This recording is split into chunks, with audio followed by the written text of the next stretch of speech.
Hello students, তো আজকে আমরা করব মিশ্রণ কোষে দেখি 12 7 নম্বরের অঙ্কটা। আগের 6টি অঙ্ক অলরেডি চ্যানেলে আপলোড করা আছে, তোমরা যদি না দেখে থাকো তাহলে ডেসক্রিপশন বক্সে লিংক দিয়ে দেবো, তোমরা সেখান থেকে গিয়ে দেখে নিতে পারো। তো 7 নম্বরের অঙ্কটাতে বলছে দুটি সমান আয়তনের পাত্রে যথাক্রমে 1/3 ও 1/4 অংশ ফলের রস ছিল। আমি পাত্র দুটির অবশিষ্টাংশ জলপূর্ণ করে অন্য একটি পাত্রে সমগ্র জল মিশ্রিত ফলের রস ঢাললাম। নতুন পাত্রে ফলের রস ও জলের পরিমাণের অনুপাত হিসেব করে লিখি। তাহলে দেখো, দুটো সমান আয়তনের পাত্র ছিল এবং সেই পাত্রে কতটা করে ফলের রস রয়েছে, একটাতে 1/3 অংশ আর একটাতে 1/4 অংশ। অর্থাৎ আমরা এখানে যদি দুটো পাত্র নিই তাহলে আমরা বলতে পারি যে প্রথম যে পাত্রটা আছে সেটাতে এতটা ধরো ফলের রস আছে, দ্বিতীয় পাত্রটাতে ধরো এতটা ফলের রস আছে। তো এইটা হচ্ছে 1/3 অংশ ফলের রস, এইটাতে আছে 1/4 অংশ ফলের রস। এবার আমাদের বাকিটা কি আছে, জল আছে, জল মিশ্রিত হয়ে রয়েছে, এরকমভাবে তার আলাদা আলাদা নেই, মিশে রয়েছে। তো আমাদের আগে ফার্স্টে এই যে কতটা পরিমাণ জল আছে সেটা বার করে নিতে হবে।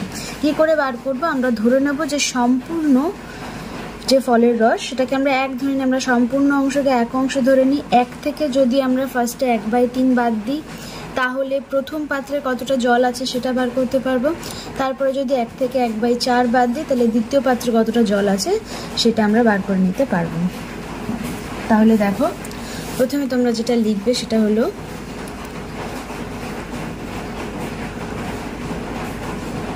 প্রথম পাত্রে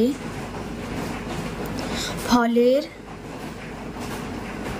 রস আছে 1/3 অংশ। সুতরাং প্রথম পাত্রে জল আছে, জল কতটা থাকবে বললাম, 1 থেকে 1/3 মাইনাস করে দেবে, তাহলে জল আছে কত অংশ, 2/3 অংশ।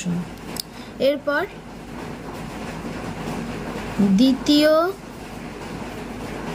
পাত্রে ফলের রস আছে 1/4 অংশ। তাহলে দ্বিতীয় পাত্রে জল আছে 1 - 1/4 অংশ, অর্থাৎ 3/4 অংশ। তাহলে প্রথম পাত্রে জল, প্রথম পাত্রে ফলের রস, আর দ্বিতীয় পাত্রে জল কতটা আছে, ফলের রস কতটা আছে, সবটাই বার করে নিলাম। এরপর কি করব, আমরা যদি অন্য পাত্রে সম্পূর্ণ ওই জল মিশ্রিত ফলের রসটাকে ঢেলে দিই তাহলে নতুন পাত্রে মোট কতটা জল রয়েছে এবং মোট কতটা ফলের রস রয়েছে সেইটা বার করতে হবে। অর্থাৎ আমাদেরকে এবারে যোগ করে করে সেগুলো বার করতে হবে।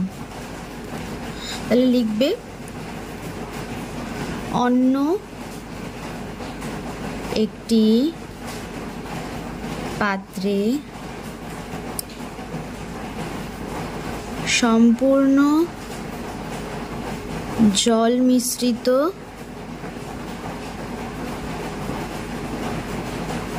ফলের রস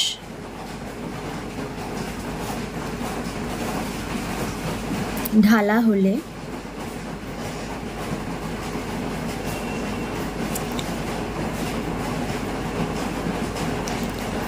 নতুন পাত্রে ফলের রসের পরিমাণ, ফলের রসের পরিমাণ হচ্ছে ফলের রস যে 1/3 অংশ ছিল আর 1/4 অংশ ছিল সেটাকে যোগ করে পাবো।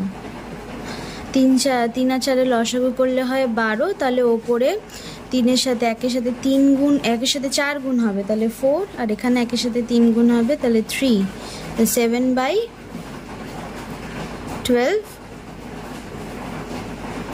অংশ।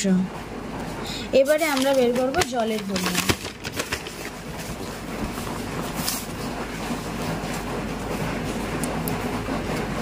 লিখব নতুন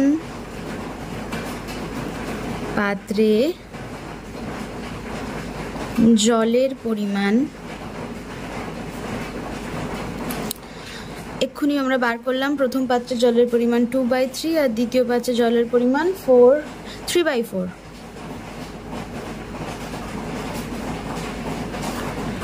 অংশ। তাহলে এখানেও লসাগু হচ্ছে 12, আর ওপরে 2 এর সাথে 4 গুণ হলে 8, 3 এর সাথে 3 গুণ হলে 9। তাহলে 8 আর 9 কত হবে? 8 আর 8 16, আর 1 17, 17/12 অংশ। ওকে, এরপরে আমরা জলের পরিমাণ পেয়ে গেলাম, ফলের রসের পরিমাণ পেয়ে গেলাম, এবার অনুপাতটা বার করতে হবে। নতুন পাত্রে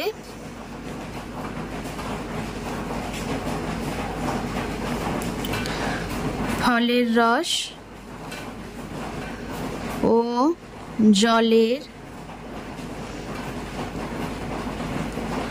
অনুপাত 7/12:17/12। যদি আমরা 12গুলোকে কেটে দিই তাহলে কি হচ্ছে? 7:17। তাহলে নতুন পাত্রে ফলের রস ও জলের পরিমাণ হচ্ছে 7:17। সেটাই তোমরা উত্তর লিখে দেবে। নতুন পাত্রে জলের পরিমাণ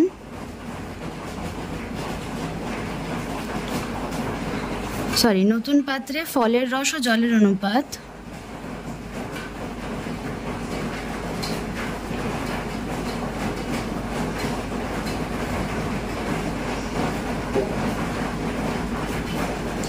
7:17।